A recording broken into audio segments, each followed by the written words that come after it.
Hey, um, yeah, I don't really know how to, I guess, hey guys, my name's Ethan Bacon, and welcome to Creepypasta Fridays, episode 11. Okay, I'm just gonna check the stream just for a second, just to make sure everything's all up and running, and all that fine jazz. You know, make sure my mic's working.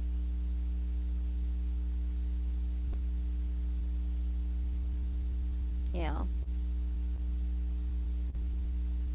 It seems to be all good. It seems to be all good. All good in the neighborhood. Yeah. Woo. Let me just try inviting Ryan down one more time before I start anything. Because then just to like double check to see if I can just get one of them in here with me. Because this is going to be pretty awkward by myself, but you know.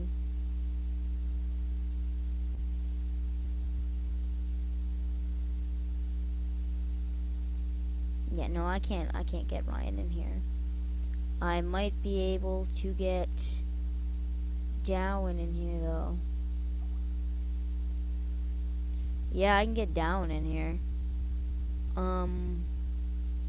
Oh, okay. Yeah. Been a while since I've done something like this. As you can see, I still have my little light. This little light of mine, I'm gonna let it shine. Don't copyright strike me.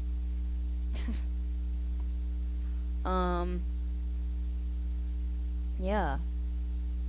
My Chemical Romance t-shirt, man.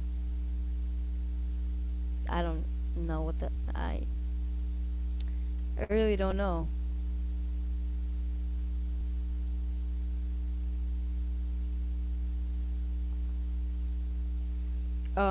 So yeah.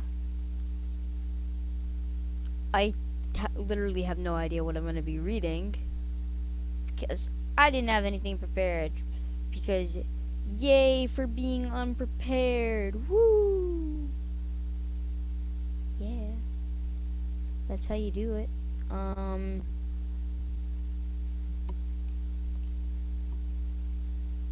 Alright, let's just be, oh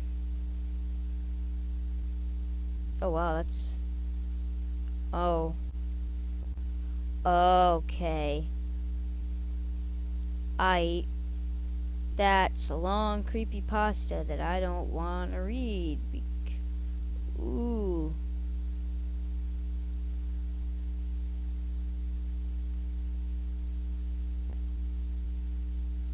Alright, let's read Innocent Souls. This is a highlighted pasta of the month for November 2015. Such a dark and drippy cave on a dark and drippy night, where the deepest of dwellers never roam, and the darkness is as blinding as the sun's rays on a summer day. The deeper you go, the darker it grows, and you feel consumed by the maw of the cave that swallows you into its belly for digestion. It is cold at first, as the breeze chills your rain-damp jacket covering your t-shirt, which is also beginning to form small puddles within the cotton. But the deeper you go, the warmer it gets.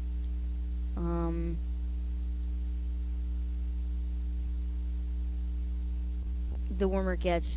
You are in here for no purpose, for no reason. What? Okay, Ryan just commented. Okay. Yeah. Ryan's always being a smartass. But that's why he's so great. That's just what makes Ryan Ryan.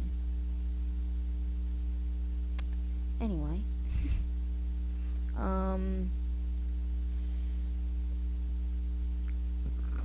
Yeah. You are in here for no purpose, for no reason, but you there and walking forward into the hall of rocks and clay. And that's all that matters. A couple miles in, you see a small light, like a candle or a star. It is straight ahead, too perfect for a natural occurrence. The light becomes no bigger the closer you get it. It only gets more and more clear and crisp. You can see the outline of it now. It is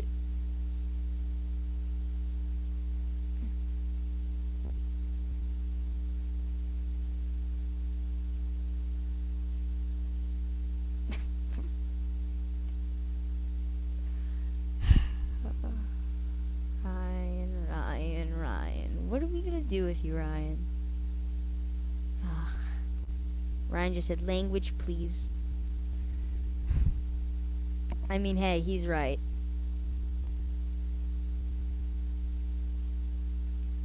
A couple miles in, you see a small light. More and more clear and crisp. You can see the outline of it now. It is a light from a small hole in the stone. The stone is flat, like a man-made wall, and seemingly flawless. You notice that the hole is the same girth of your index finger. It must mean something, right? You peer through the hole, but see that there is only a glow of yellow and gold. Not knowing what else to do, you hook your finger into the circular gap and pull open a door of stone. When your eyes get used to the light, you see 4 figures in front of you in the room. 3 of them are sitting and 1 of them is standing. They all look quite alike, with little differences. Their skin is bleached paper white with barely noticeable eyes. It seems that they have no gender or genitals. Many things are missing, actually: hair, pigment, and iris color. Though, through more focused eyes, you can see another oddity of their appearance. There are needles strategically piercing their body. Oh. This is some John Kramer shiznit. Up in this Beyonce. One of the sitting ones has needles in its eyes. The way it is stuck in their eyes, the eyes are focused to look up, so the iris is only shown a little bit under the top eyelid.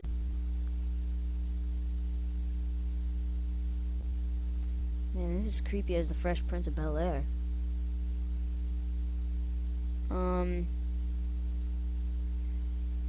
Another one of the sitting ones has needles in its ears. At the moment you see how long the needles are, much like knitting. Got a message. Okay.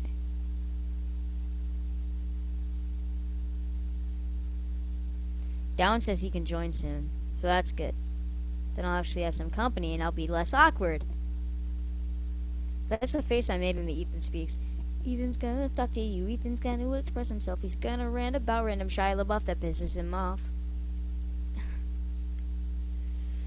Whew. Alright, I also got a Skype message. I'm playing Scrabble with Brandon. Okay, cool. Cool story, Dan. The last sitting one has needles in its throat. Oh my god. It has in its throat. Another thing you notice is that no matter where the needles are, the pierced skin does not bleed. It also seems that the skin has healed around the needles as if part of their body. You see the standing one is covered in needles. It is awake and looking straight at you, like the others, even the needle-eyed one. Through their eyes, though their eyes are not on you, you can feel them staring at you. Hello, stranger, the needle-covered one hummed. I see you are here, so I must tell you our story. Story, you ask? Feel free to sit if you wish to. Take advantage of what I will never have again. Why, you respond with, I will tell you. The standing one looked over the sitting ones. These are my siblings. We were all born the same time to the same parents. Its hand floated over the one with needles in its ears. This is here. This is here. It was born first. Here was the one who first left our mother's womb while she was still in labor with us. It did the same to the one with the needles in its throat. This is Speak, the second child of us. Repeated to the one with needles in its eyes. This is See, the third child. With a pause, the standing one looks you in the eyes with sadness and solemn tenseness. I am Feel, the last child. Here's what happened to us and why we are like this. We were born to seemingly normal parents, until Here was born. They first put needles in their ears, so they could hear no evil, but Here would cry louder than the other babies, so they did that to none of us afterwards. Our mother and father say that many words are horrid and should never be heard by anyone. But at such a young age, being able to hear is important for everyone. For a baby cries to get the attention of the parents, and thus if the baby cannot hear themselves cry, they will cry louder, because they do not believe the guardians can hear them. After some time they censored our bodies so we would not be identified through sex, and also because they didn't want us to see genitalia. They told us that we were blessed, for the human body is a scarring sight that no one should ever have to witness, and some witness it in their reflection at a young age. We did not, and thus we were luckier than them. They happened to choose C to continue what they started, so C could see no evil. They stuck needles in C's eyes. Once they finished, they saw what a mess it made, so they did not continue to work. So they did not continue the work with Speak and I, much like what they did to our bodies. They said it was best, for it is not just our bodies that can scar us, but the bodies of others and in art and actions. When we were around 6 or so, our parents noticed that Speak heard bad language and could possibly spread it amongst their peers and me later in life. In response, they put needles in Speak's throat, so they could not destroy my then innocent mind with such disgusting words. I never heard these words, but I guess I am the lucky one for not hearing such profanity, as my parents called it. Finally, I was bullied at school. No one understood what I was going through. My siblings were not allowed to go to school, and when I tried to tell people what happened, they didn't believe me, or they simply said that it was nothing, and that parents were supposed to do that so their children would stay good and keep them from looking like scum among society. Since I was physically bullied so much, my parents did not like how I could feel the pain and the evil like my siblings. To numb me of future pain, they pierced my body with needles on every other centimeter or so. Like my siblings, I was forced to stay home, for the bad children could not hurt me anymore. At times I wonder what horrid things they are trying to protect us from that makes this worth it in the end. Because the pain, it hurts, it really, really hurts. Its voice trails off in describing its pain and suffering. Have you ever tried to escape, you ask? Yes. Its eyes closed and released a small stream down its face. That is why I am standing like this. I was a bad child, trying to show my siblings the evil in the world. They were too innocent and could not handle the acts of the outside world and its unpredictability. Do you even have needles in the bottom of your feet? You think of how much it must hurt, especially if the needles are the same length of the ones in their bodies. Without words, Feel lifts up its foot, showing the butts of needles pressed against the skin. Still silent, Feel puts its foot down. I am to stand here, to warn others of what to do to help their children and save them from the evil of the world that is so variable and uncontrolled. But do not heed their warnings, heed mine, and know what happens when you try to shelter your children this way. Why don't you try to escape now? I did. That's when Mommy and Daddy caught me. Feel's voice turned monotone. I don't want to anger them again. I am in too much pain to go against them. Are they even still alive? That does not matter. Feel stayed straight, its back unbent and stiff. What matters is if they're watching. Since I do not know if they're watching, they might as well always be watching. Maybe they are, maybe they are not. But I cannot afford to take that chance. Feet pointed towards the door. Now go, before Mommy and Daddy get you too. Slowly and reluctantly backing away, you walk through the door, back into the darkness. All you can think about is how you could possibly help them. But you know you can't. Though you cannot convince yourself of that fact, as you continue to walk, you can think only of what you will do for your children and how you will introduce them to the world properly, without punishing them for others' actions around them, and what they will inevitably experience. Soon the cave gets darker, much like it was before, though after more walking it gets darker and you've never ever seen it. The darkness is unlike anything you've ever seen. You feel like you are at the bottom of an abyss. Impossible, right? Abysses never end. They are bottomless. But there is no other way to describe it. It is a darkness you want to escape from, that you wait upon to escape from, thinking that it will become lighter as you near the entrance of the cave you entered just a few hours ago. but that light never comes. You spend days walking the cave until your legs become too weak to carry you any farther and you collapse. It feels as though your legs are not even there, though the throbbing does not leave. Then your whole body gives up, gives out, and you are left there, as if you are paralyzed, but still with a sore feeling deep in your muscles from the endless support it has had to bear. Such an unfortunate way to go, and after receiving such knowledge, but alas, you are left to die in darkness, lost, cold, and alone. Though in your dying moments you only think of the 4 innocent souls, and who they will talk to next, and if they will be more fortunate than you. Huh. Well, that was, kind of odd. Alright then.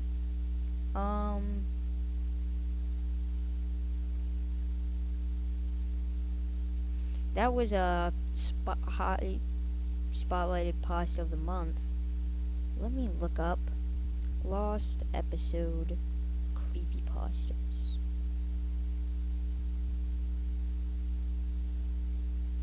Hey, you guys all remember $1.wav? Comment hashtag $1.wav. Do that. You should do that. That'd be cool. 1999. You guys remember that? That was a fun creepypasta. That was one of the first ones that we ever read, I think.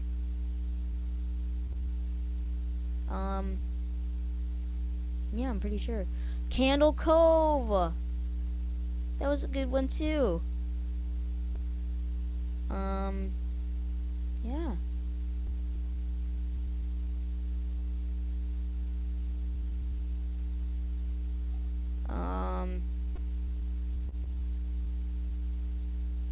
You guys remember Squidward Suicide? Me and Jam read that.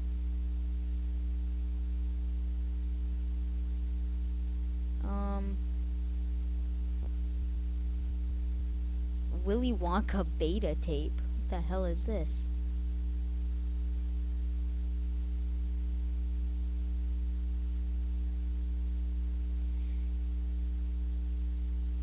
Okay, I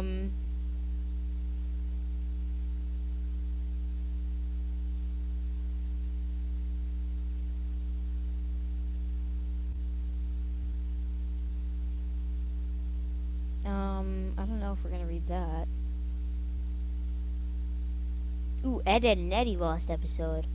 Ooh, I'm not sure if we read this. I don't think we did. Ed, Ed and Eddie was a good show. Do, do, do, do, do, do, do. Do, do, do, do, do, do, do. Yeah, please don't sue me. Okay. Ed, Ed and Eddie lost episode. Yeah, let's do that.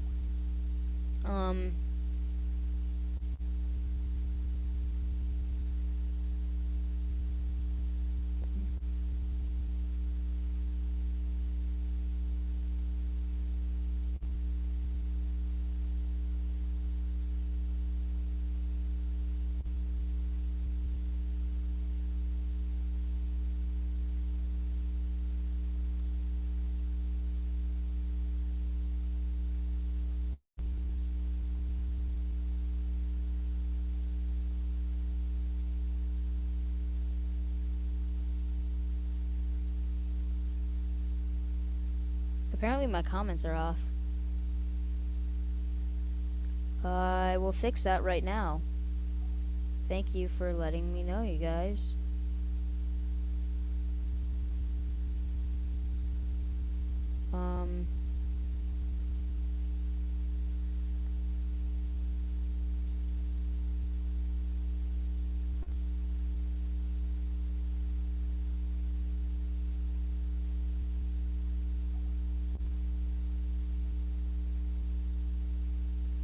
I should be able to turn comments on. Let me turn my comments on. Sorry about that.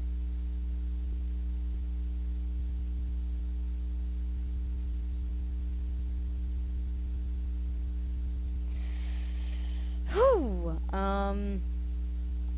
Info and settings.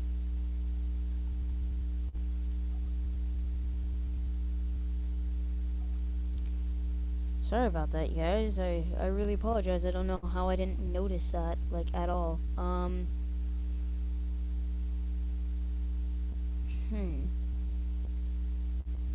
Type.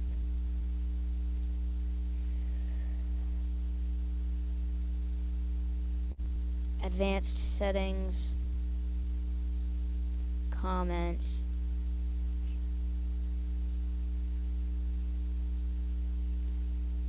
The comments should be on, actually. For whatever reason. I don't know why it says they're disabled. I mean, that's odd. Actually, if you're on a computer, you should be able to join the live chat.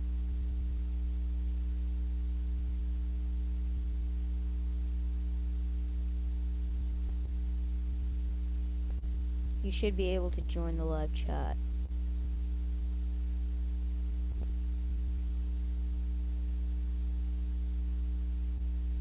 You should be able to. I don't know. If you watch it on Google Plus, you can comment on there.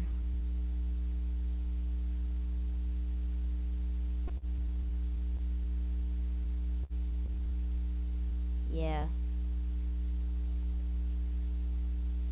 Oh, I got a photo.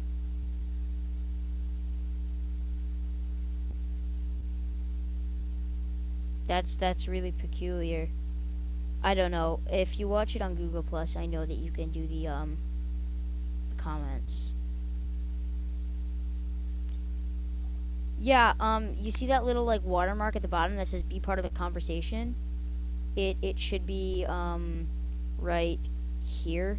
Should be like right here on your screen. It's like a watermark.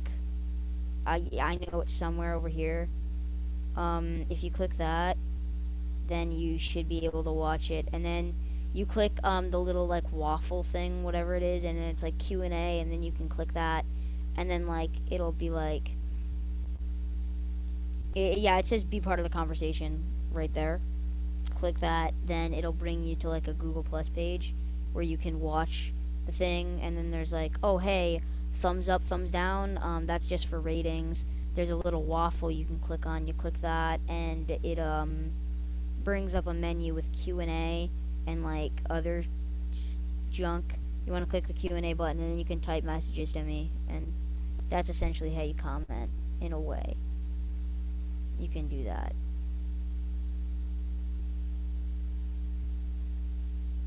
So yeah, that's how you do that.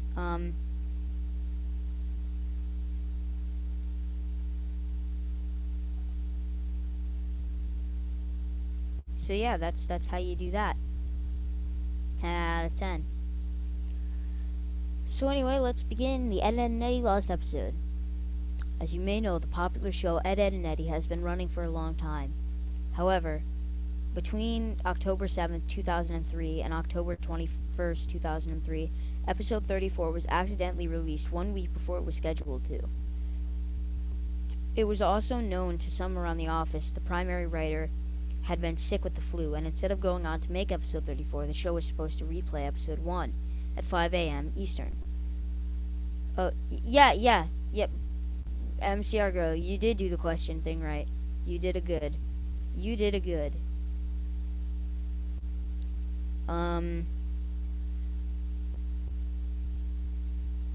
At 5 a.m. Eastern, people reported a very disturbing new episode premiering on Cartoon Network.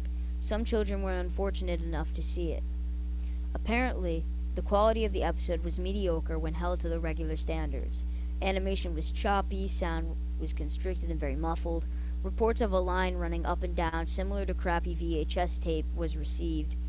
Scenery was described as overwhelmingly dark and depressing without changing props and other background objects, stormy looking. Characters also behaved oddly. Instead of the normal goofy, hijinks-inspired personalities, viewers complained they seemed extremely agitated, gratuitously hateful toward each other, and constantly about to begin sobbing after the lines. The protagonist also had a very bad lisp. No one knows why, but he spoke with a sexual tone, and that further bothered the viewers. I was one of these viewers. Oh, you're welcome. You're welcome, MCR girl. She called me Little Bacon.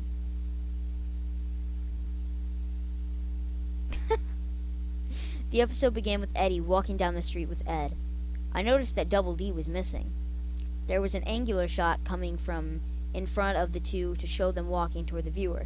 He, Eddie, was wearing the angry look he does when something goes wrong. His eyes were red around the iris.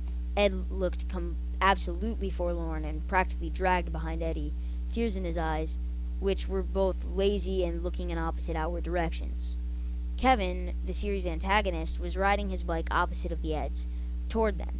The shot became blurry and low moans were heard coming from Eddie before Kevin hit him, which never happened because the screen went black. The screen then snapped back and Kevin was again headed toward Eddie. The view was so blurry this time, all I saw was a green blob headed toward a yellow one. Again, the low moan, only this time it sounded like the microphone was broken and loud static came, greatly overshadowing the moan. A claymation sequence of Double D sleeping in Eddie's bed came up. Honestly, it may have just been abruptness, but I jumped and shivered. Waking up and getting out of bed, he moved oddly around the circular room. The fast pitter-patter of footsteps began being the only audio. The steps sounds were very clear as I was shown a bird's eye of him scampering around the room. There were no visible doors. Double D began screeching, sounded like a fisher cat, as he moved wildly around the cell of a room faster and faster until the screen began blurring again, the purple room's color swallowing a new orange blur. An extreme close-up of Eddie's front door sat in absolute silence for a maddeningly long time, at least 2 minutes of dead silence in a door. Next, we see Jimmy and Sarah at a... What was that? I'm watching you, door. Next, we see Jimmy and Sarah at a doctor of some sort, probably a dentist. Jimmy, obstructed in view by a hanging lamp, is crying loudly with Sarah trying to comfort him in an unusually warm fashion. "It hurts, Sarah, it hurts." Suddenly, the door of the room is smashed open by a new character, a dentist. His face wasn't shown because he was tall enough to be out of the shot. Sarah was escorted out of the room. Jimmy was shown. His headgear was mangled, the front bent upward, stretching his lip very high, tearing proportions. The front of his gums were trickling blood and teeth were missing. The disturbing part was he had lost both arms and legs beforehand, apparently, and sat a paraplegic. I almost cried as I came to the conclusion that the others had beaten him up and bent his headgear. The camera stayed on his mangled face for a few seconds, still as a picture, silent as ever. Commercials came on. We are instantly assaulted with a very hairy Rolf in his darkened shed, fisting the cow repeatedly. Oh.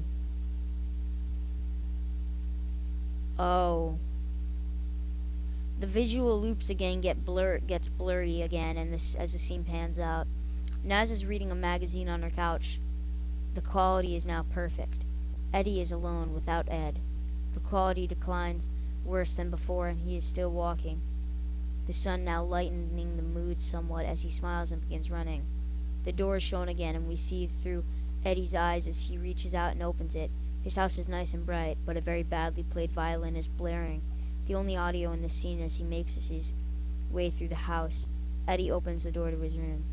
Johnny is shown under Naz's couch cushion as he crawls out on all fours in a comedic way and pops up behind her, still obviously oblivious. I laughed because someone forgot to draw his eyes, and I thought of a mole.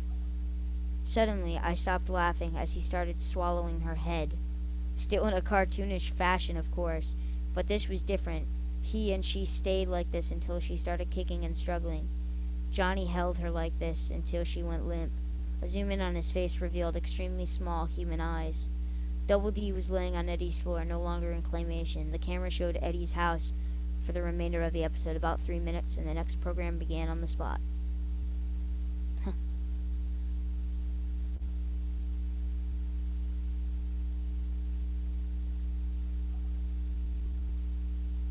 Alright.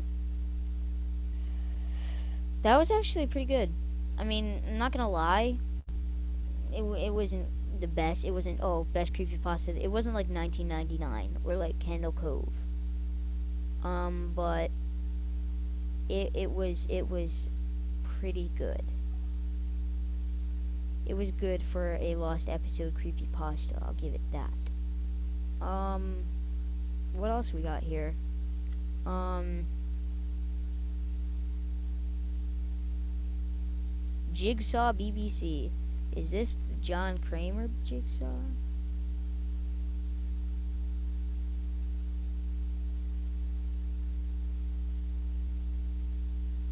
Eh, oh, okay, okay. Jigsaw is a show on BBC apparently. All right, I knew that. I knew that. Shut up. Seinfeld's lost episode. Seinfeld's lost episode. Seinfeld's lost episode. We're reading it. We're reading it. We're reading Seinfeld lost episode. We're reading Seinfeld's lost episode. We're gonna read the Seinfeld creepypasta. We're reading the Seinfeld creepypasta because that's how we do what we do. I'm gonna tell everybody I'm reading Seinfeld creepypasta.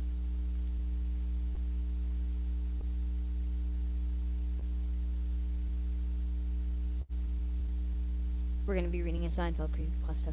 Did I mention we're reading a Seinfeld creepypasta?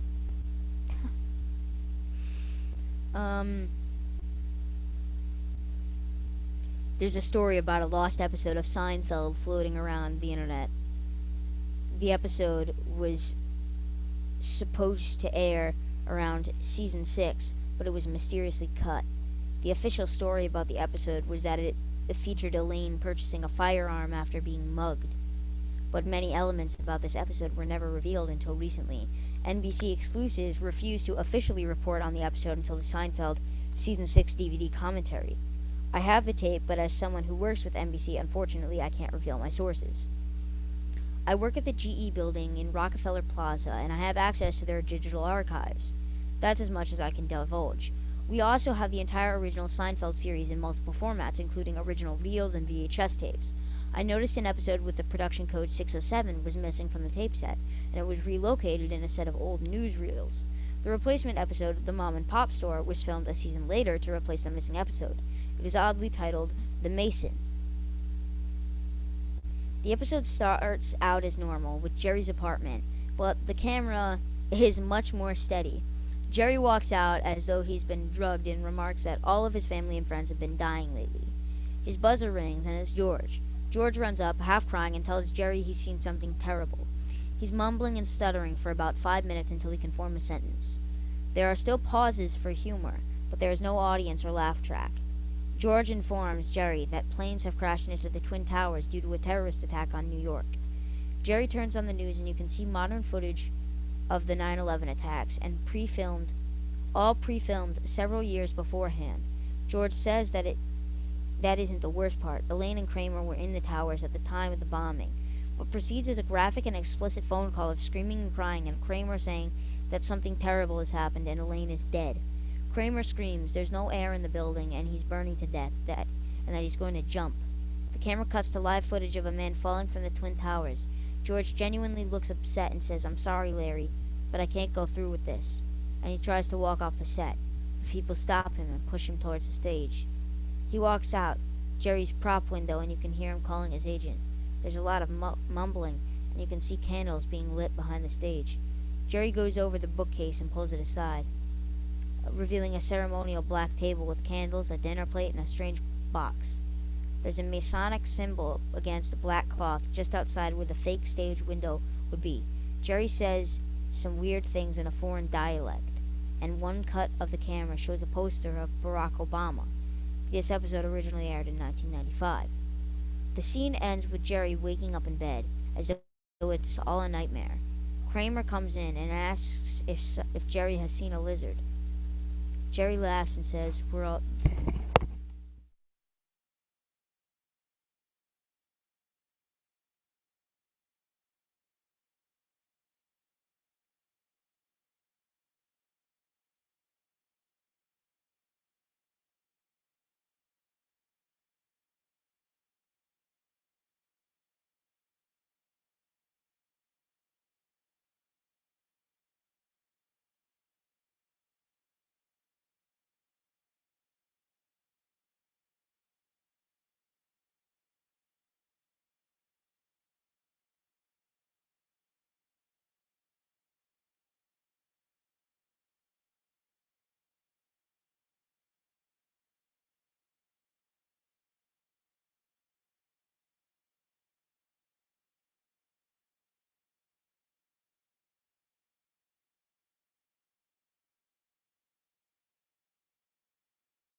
So I'm gonna have to go.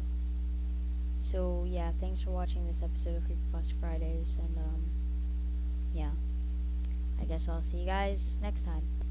Bye.